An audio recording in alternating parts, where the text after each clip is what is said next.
बिस्मिल्लाहिर्रहमानिर्रहीम। अस्सलाम वालेकुम, डॉक्टर फारूक बलोच हेयर। आज हमारा लेक्चर है इंटरनेट ऑफ थिंग्स का। 2014 में मैं टेलीनॉर में काम करता था, 18 में मैं जोंग में था, फिर उसके बाद 21 में मैं मैक्सिस मलेशिया में चला गया। तो आजकल मैं एक यूनिवर्सिटी में प्रोफेसर हूँ। तो हर वक्त यही है, इंटरनेट ऑफ थिंग्स आ रहा है, इंटरनेट ऑफ थिंग्स आ रहा है। बहुत कम लोग सही तरीके से जान पाते हैं कि इंटरनेट ऑफ थिंग्स क्या है। तो कंप्यूटर का कोर्स मैंने इसलिए लॉन्च किया है ताकि आपके साथ एजुकेशनल चीज़ें भी शेयर की जाएँ और प्रैक्टिकल चीज़ें भी शेयर की जाएँ। तो आज हम देखते हैं कि इंटरनेट ऑफ थिंग्स होता क्या है और इस लेक्चर में हम क्या सीखना चाहते हैं। हमारा पहला ऑब्जेक्टिव तो ये है कि हम concept of internet of things को समझें, इसके स्कोप को समझें और ये देखें कि इंटरनेट ऑफ थिंग्स क्या है, क्या करने जा रहा है ये। दूसरी चीज़ है, हम ये देखें कि इसकी कंपोनेंट्स क्या हैं। अगर कंपोनेंट्स का पता होगा तो तब भी हम इसको अच्छे से जान पाएँगे, इस पे काम कर पाएँगे और इसका आर्किटेक्चर क्या है, इसका सेटअप क्या होता है और फिर टेक्नोलॉजीज़ इंटरनेट ऑफ थिंग्स में क्या लगती हैं। तीसरी चीज़ हम ये देखेंगे कि बिज़नेसेस में या कंपनीज़ में या एजुकेशनल इंस्टीट्यूट्स में कैसे आईओटी डिवाइसेज़ लग सकते हैं। और चौथी चीज़ हम ये देखेंगे कि ये किस तरीके से किसी कंपनी को, सिक्योरिटी को, एथिकल इम्प्लीकेशन को आजकल की दुनिया में इम्प्रूव कर सकती हैं। सबसे पहली definition internet of things IoT, ये क्या है? IoT refers to interconnected physical objects embedded with sensors and softwares. IoT का मतलब ये है कि फिजिकल ऑब्जेक्ट्स जो आपस में सॉफ्टवेयर्स के साथ, सेंसर्स के साथ कनेक्टेड हूँ। मैं एक IoT कंपनी का इनिशियल एडवाइजर था। बेल्जियम की एक कंपनी है और ब्रसल्स में ये कंपनी काम करती थी। 2017 में जब मैं जोंग में काम करता था तो दिन में मैं जोंग को में काम करता था और शाम को मैं उनको एडवाइस करता था। कंपनी का नाम है स्मार्ट एंड्स। उनके पास एक वो होते थे ब्राइटर बिन्स, स्मार्ट एंड्स के ब्राइटर बिन्स। अब आप सर्च करेंगे तो वो कंपनी बहुत तरक्की कर गई है। बेल्जियम में है, अमेरिका में है, सिंगापुर में है। तो वो क्या करते थे, वो अपने एक सेंसर उन्होंने बना लिया था। वो सेंसर जो कूड़े का डब्बा होता है उसमें लगता था और वो फिर म्युनिसिपैलिटी को बताता था कि वो डब्बा कितनी देर में भर गया है और फिर जो ट्रक्स उसको लेने आते थे उनका रूट ऑप्टिमाइज होता था। ऑप्टिमाइज मतलब ये है कि जहाँ पे डब्बे भरे हुए थे ट्रक वहीं जाता और उन जगहों पे ना जाता जहाँ डब्बे अभी खाली थे। इससे उनको कार्बन डाइऑक्साइड ज़्यादा कम प्रोड्यूस होता था और जो फ्यूल की सेव होता था और फिर पूरा जो शहर था उसमें गंद नहीं फैलता था डब्बों से बाहर। तो टाइमली लोग उसको उठा लेते थे। तो ये सेंसर्स का काम अब बढ़ता गया। तो ये जो बेसिक कंपनी थी ये आईओटी की ही कंपनी थी। तो ऐसी चीज़ों को आईओटी कहते हैं। सो आईओटी की जब भी आपको अब डेफिनेशन, चाहे आप कंप्यूटर साइंस के बंदे हैं, चाहे बिज़नेस के स्टूडेंट हैं, चाहे आम इंसान हैं, आपके लिए समझना ज़रूरी है कि आईओटी का मतलब इंटरकनेक्टेड फिज़िकल डिवाइसेज़ हैं, जो आपस में सेंसर्स या सॉफ्टवेयर्स के थ्रू कनेक्टेड होते हैं। These devices collect and exchange data over the internet. IoT enables real-time and intelligent systems। ठीक है, जैसे अभी मैंने आपको मिसाल दी है कि वो बिन्स को लाइव उठाते थे, तो ये एक ऐसी चीज़ है जिसका मैं पहला खुद ही प्रैक्टिकली मैंने उस कंपनी के साथ काम किया है। इस तरीके से जोंग टेलीनॉर में भी हम IoT के डिफरेंट डिवाइसेस बनाते थे। वो जब हम कंप्यूटर साइंस के डिटेल्ड कोर्सेज में जाएंगे उसमें मैं आपको बताऊंगा। अच्छा, ये हमारा 27वां लेक्चर है। इससे पहले हम 26 लेक्चर कर चुके हैं। अगर मैं कोई ऐसा कंसेप्ट इंटरनेट का या टेक्नोलॉजी का बोलूं जो आपको समझ ना आए तो आप जाएं डॉक्टर फारूक बलोच उर्दू हिंदी वीडियोस वाले चैनल में और बाकी सारे कंसेप्ट्स को सीखें। आम इंसान के लिए, स्टूडेंट्स के लिए, अगर आप सीएसएस का टेस्ट दे रहे हैं, पीएमएस का टेस्ट दे रहे हैं, कहीं इंटरव्यू दे रहे हैं, ये चीजें आपके लिए जानना जरूरी है। अब हम देखते हैं एवोल्यूशन ऑफ आईओटी कैसे आया। देखिए, सबसे पहले तो इंटरनेट ऑफ थिंग्स में ना स्टैंड अलोन सब्जेक्ट्स ऑब्जेक्ट्स बनना शुरू हो गए। जैसा कि आपके कैलकुलेटर, जैसा कि आपके वॉचेस, वो एक दूसरे के साथ कनेक्टेड नहीं होते थे। अब क्या है, अब चीजें कनेक्टेड हैं। जैसे अब मैं अपने जो है ना इस्लामाबाद में बैठ के मुल्तान के घर का जो है ना कैमरा देख सकता हूँ। मैं इस्लामाबाद में बैठ के मुल्तान के घर का कैमरा वो अपडेट कर सकता हूँ, उसको घुमा सकता हूँ, उसके एरियाज देख सकता हूँ। पहले ऐसा नहीं था। तो मेरा अमेरिका में बैठा हुआ बॉस मुझे यहाँ देख सकता है, मेरे सिस्टम को एक्सेस कर सकता है, ऑन कर सकता है, ऑफ कर सकता है। तो लेकिन शुरू में ऐसा नहीं था। शुरू में ये होता था कि जो डिवाइस जहाँ पड़ी होती थी वो अलहदा से चलती थी। उसको बोलते थे स्टैंड अलोन सिस्टम्स। ये आईओटी का पहले सिस्टम होते थे जब सबसे पहले बने। जो दूसरा दौर आया था वो मशीन टू मशीन कम्युनिकेशन का था कि मशीन्स आपस में कम्युनिकेट करते थे। जैसे आपका डेटा वेयर हाउस का एक सिस्टम है, एक कंप्यूटर आपका यहाँ पड़ा है, तो वो आपस में इंटरेक्शन करते थे। जैसे हमने ऑटोमेशन का एक पूरा मैंने एक लेक्चर दिया, मैंने पूरा एक डिवाइसेस कनेक्टिविटी का एक लेक्चर दिया जो अगर आप पिछले लेक्चर्स देखेंगे उनमें पड़ा हुआ है। तीसरा जो दौर आया वो इंटरनेट के थ्रू कनेक्टेड डिवाइसेस का दौर आया। अब जो हमारे पास आईओटी का सिस्टम है वो intelligent data driven IoT ecosystems है कि कंप्यूटर्स खुद से सीख रहे हैं, आर्टिफिशियल इंटेलिजेंस के थ्रू कनेक्टेड हैं। ये एवोल्यूशन ऑफ आईओटी है 2026-27 में। सो आईओटी में कोर कंपोनेंट्स क्या होते हैं? बेसिकली कोई भी इंटरनेट ऑफ थिंग्स की डिवाइस होती है, उसमें 4 कंपोनेंट्स, कोर कंपोनेंट्स होते हैं। सबसे पहले होते हैं सेंसर्स और ऑटोटर्स, जो है ना वो एक्टोटर्स जो होते हैं, इनको बेसिकली क्या बोलते हैं, ये सेमीकंडक्टर्स होते हैं, अगर हम सीधा-सीधा फिज़िक्स की ज़ुबान को समझें, जो कि हमने मैट्रिक एफएससी में पढ़ते थे। तो दूसरी चीज़ होते हैं कनेक्टिविटी और नेटवर्क की चीज़ें। तीसरी चीज़ है हमारे पास डेटा प्रोसेसिंग और एनालिटिक्स होते हैं, और चौथा हमारे पास यूज़र इंटरफेस और एप्लीकेशंस होती हैं। तो इन चारों कंपोनेंट्स के ऊपर डिटेल्ड हमारे लेक्चर्स हैं।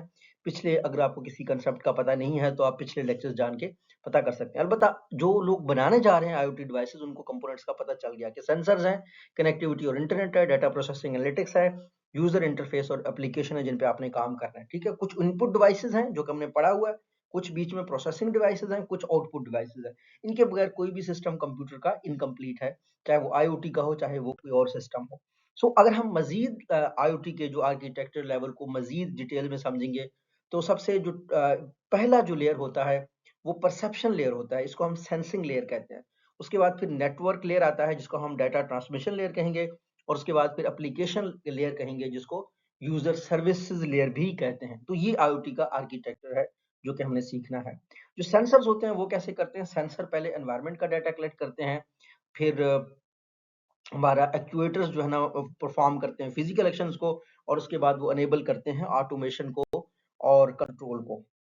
कनेक्टिविटी टेक्नोलॉजीज एंड आईओटी में कौन कौन सी टेक्नोलॉजीज यूज होते हैं? बेसिकली 4 टेक्नोलॉजीज आजकल world wide internet of things में होती हैं, जो मशीन्स को कनेक्ट करती हैं। तो अभी इस टाइम पे मेरे घर में जो सेंसर लगे हुए हैं, उसमें लाइटें जो है ना वो आईओटी के थ्रू लगी हुई हैं, कि अगर मैं इस कमरे में एंटर होऊंगा तो बिल्कुल लाइटें खुद ऑन हो जाएंगी, मैं यहाँ से चला जाऊंगा तो खुद ऑफ हो जाती हैं। जैसा कि मेरा जो घर है उसमें वॉशरूम्स में हमने जो है ना वो सेंसर इस तरह के लगाए हुए हैं आईओटी के। तो अब इसमें कौन कौन से डिवाइसेस लगे हुए हैं? सबसे पहले हमारे जो चीज़ें हैं वो कनेक्ट होती हैं वाईफाई और ब्लूटूथ से।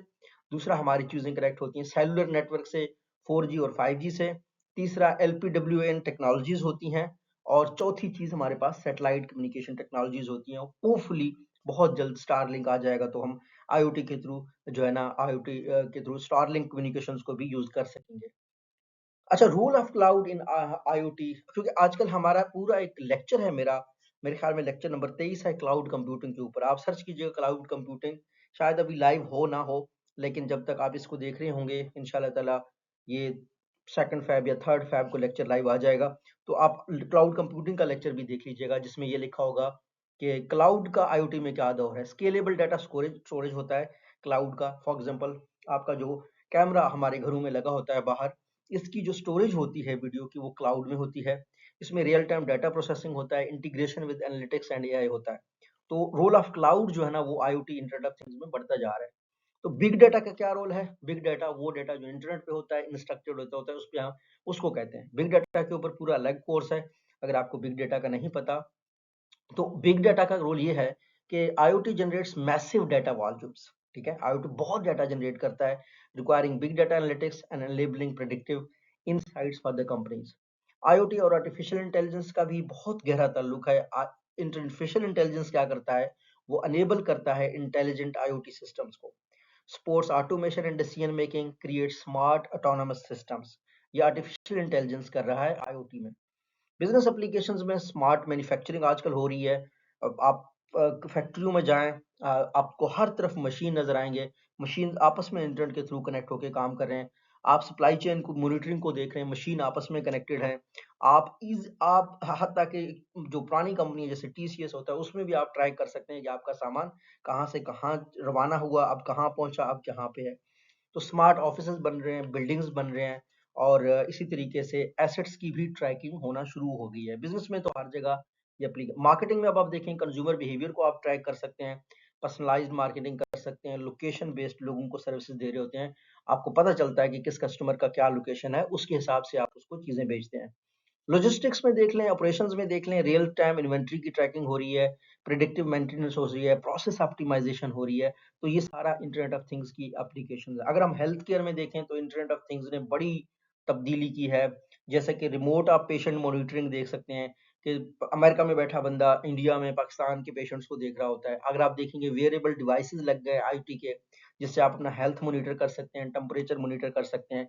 स्मार्ट मेडिटेशन की इक्विपमेंट्स आ गई हैं, जिससे लोग खुद ब खुद अपने अमराज को स्कैनिंग की इस तरह की डिवाइसेज़ आ रही हैं, तो internet of things health sector को टोटली चेंज कर रही है। आईओटी जो इंटरनेट ऑफ थिंग्स है वो हमारे स्मार्ट सिटीज़ को तब्दील करती जा रही है, जैसे ट्रैफिक मैनेजमेंट आजकल हम आईओटी से करते हैं, खुद ब खुद आपको ई चलान आ जाता है, तो ये बेसिक इंटरनेट ऑफ थिंग्स है। एनर्जी एफिशिएंसी हो रही है, जैसे मैंने आपको कहा घर में अगर मैं इस रूम से चला जाऊँगा तो इसकी लाइट सेंसर से बंद हो जाएँगी, आने से जो है ना खुलेंगी, तो ये आईओटी हर जगह पे है। पब्लिक सेफ्टी के डिफरेंट टिप्स हैं, तो इस तरीके से इंटरनेट ऑफ थिंग्स फ्यूचर में हमारी हर एक चीज़ स्मार्ट होती जाएगी, जो कि हमारे लिए आसानियाँ पैदा करती जाएगी। अगर हम स्ट्रैटेजिक रोल देखें तो आईओटी जो है ना ऑपरेशनल एफिशिएंसी ला रही है, इनोवेशन ला रही है, कंपैटिटिव एडवांटेज ला रही है। हम अगर बहुत ज़्यादा बेनिफिट्स जो अगर मुझे लिस्ट करनी पड़ जाएँ 3 तो मुझे लगता है सबसे कोर बेनिफिट जो आईओटी ला रहा है, वो रियल टाइम विजिबिलिटी है। बिल्कुल सही टाइम पे हम जो है ना हर चीज़ को देख सकते हैं। जैसा कि मैंने चूज़ किया है कि मैं यहाँ पे लाइव आऊँ, तो ऑब्वियसली मुझे आई एम नॉट श्योर कितने लोग देख रहे हैं, तो वो भी मैं लाइव हूँ, ठीक है? तो रियल टाइम विज़िबिलिटी है। ऐसे हम ट्रैफ़िक को जो ट्रैफ़िक वाले हैं वो लाइव टाइम देख रहे हैं, ऐसे हेल्थ केयर वाले अपने पेशेंट्स को लाइव देख रहे हैं। बेशक वो दूसरी सिटीज़ हैं, दूसरी जगह पे हैं। ऑटोमेशन और एफिशिएंसी आ रही है, इम्प्रूव्ड डिसीजन मेकिंग आ रहा है। तो ये ज़रूरी नहीं है कि इस ये हम परफेक्ट मौके पे हैं इंटरनेट ऑफ थिंग्स में, बल्कि हमने अभी बहुत आगे जाना है। कुछ हमारे लिए चैलेंजेज़ हैं, एक डाटा सिक्योरिटी, प्राइवेसी के चैलेंज हैं, इंट्रोपैरेबिलिटी के इश्यूज़ हैं, ठीक है? हाई इम्प्लीमेंटेशन कॉस्ट होती है, ये आसान नहीं होता। अब कुछ इश्यूज़ भी आते हैं, जैसे डिवाइसेज़ हमारे वल्नरेबल हैं। अगर इंटरनेट ऑफ थिंग्स में कोई डिवाइस किसी के हाथ लग जाए, वो उससे कुछ भी करवा सकता है। डाटा ब्रीचेज़ भी हो जाते हैं, नेटवर्क अटैक्स वगैरह भी होंगे। तो ethical usages of the IoT बहुत ज़रूरी है, जिसमें हमने अगर किसी भी इंसान का कोई डाटा लेना है तो यूज़र कंसेंट बड़ा ज़रूरी है। सर्वेलेंस के रिस्क भी होते हैं कि लोगों को बार-बार मॉनिटर किया जाता है, और रिस्पॉन्सिबल डाटा यूजेज एक एथिकल चीज़ है जो हमने करना है। पाकिस्तान में आईओटी बहुत यूज़ हो रहा है, एग्रीकल्चर में, एनर्जी में, अर्बन डेवलपमेंट में, सिटीज़ में ई-चालान लोगों को आ रहे हैं। तो अगर ऑर्गेनाइजेशंस में कंपनीज मैनेज कर रहे हैं तो वो अपना आईओटी का स्ट्रेटजी बनाएं, इंश्योर करें सिक्योरिटी कंप्लायंस को, और मैनेजमेंट अच्छी करें अपनी। फ्यूचर में ये होगा, integration of AI with 5G 6G हो जाएगा, एज कंप्यूटर होना शुरू हो जाएगा, ऑटोनोमस सिस्टम्स बनेंगे। अच्छा, अगर इस लेक्चर्स को मैं समराइज करूं तो मैं कहूंगा कि आईओटी जो है ना फिजिकल डिवाइसेस को और डिजिटल वर्ल्ड को कनेक्ट करता है, creates data driven business value create करता है, और आईओटी एक स्ट्रेटेजिक टूल है कंपनीज के लिए मुस्तकबिल में छाए रहने के लिए। जो कंपनी आजकल इंटरनेट ऑफ थिंग्स करती है तो वो मुस्तकबिल में छा जाती है। जैसे पाकिस्तान में जो टेलीनॉर है, वो उसने पाकिस्तान में खुद को बेच दिया है, उसने खुद को इंडिया से बेच दिया है, उसने विम्पल कॉम के शेयर बेच दिए। तो टेलीनॉर अब जो पैसे यहाँ से अपने निकाल रहा है बिजनेस से, वो कहाँ लगा रहा है? वो इंटरनेट ऑफ थिंग्स में लगा रहा है। टेलीनॉर को लगता है मुस्तकबिल का दौर सैटेलाइट से होगा, तो पाकिस्तान में ये इंफ्रास्ट्रक्चर के खर्चे, पूरी दुनिया में इंफ्रास्ट्रक्चर के खर्चे वाले काम नहीं हो गए। और कहीं न कहीं टेलीनॉर की स्ट्रैटेजी ठीक भी है कि यूँ-यूँ ये इंटरनेट ऑफ कनेक्टिविटी की थिंग्स आ जाएँगी, तो उनको लगता है कि ये फ्यूचर बिज़नेस है। तो ये था आज का लेक्चर। मुझे उम्मीद है आपको अच्छा लगा। अगर आपको चीज़ें समझ आई हैं, तो आप कमेंट सेक्शन में मुझे एक बात बताएँ, इस सवाल का जवाब दें कि how can IoT transform business operations while addressing security and privacy concerns. This is most important question. अगर आपको समझ आ गई है तो आप इसका जवाब दे सकते हैं। कमेंट सेक्शन में जवाब दें, मुझे बताएं कि आपको लेक्चर समझ आया। Thank you so much.